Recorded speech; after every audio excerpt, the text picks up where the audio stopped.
আজি মই এটা অমিতাৰ মাছৰ ৰেচিপি বনাম। তাৰ কাৰণে এটা অমিতা লৈছোঁ। প্ৰথমতে এতিয়া মই অমিতাটো বাকলি গুচাই কাটি লৈছোঁ।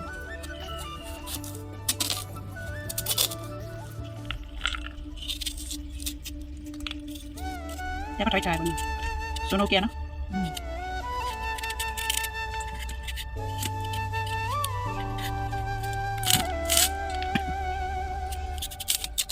অমিতাখিনি এতিয়া কটা হৈ গ'ল।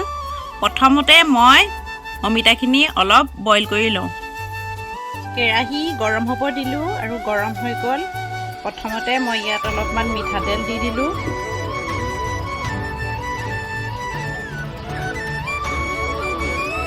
তেল গৰম হৈ গ'ল। মাছ কেইপিচ মই ফ্ৰাই কৰি লওঁ। মাছতে মই নিমখ হালধি একেলগে সানি দিছোঁ।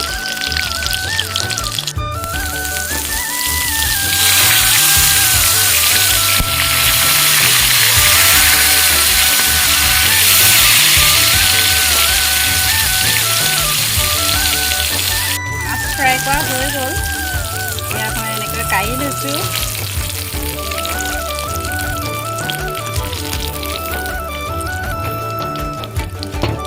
এইখিনি তেলতে মই পিঁয়াজ আৰু কেঁচা জলকীয়া দুটা ভাজি ল'ম ৰঙা ভাজিকৈ।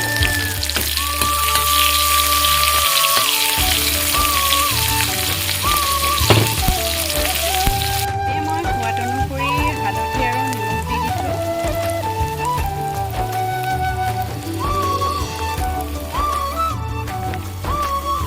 এতিয়া মই ইয়াত মাছ কিপিচ দি দিছোঁ।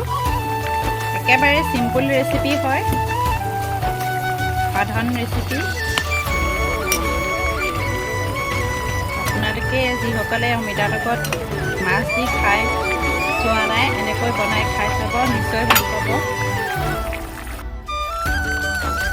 সেইখন মই অকণমান মান ধনিয়া পাত দি দিছোঁ।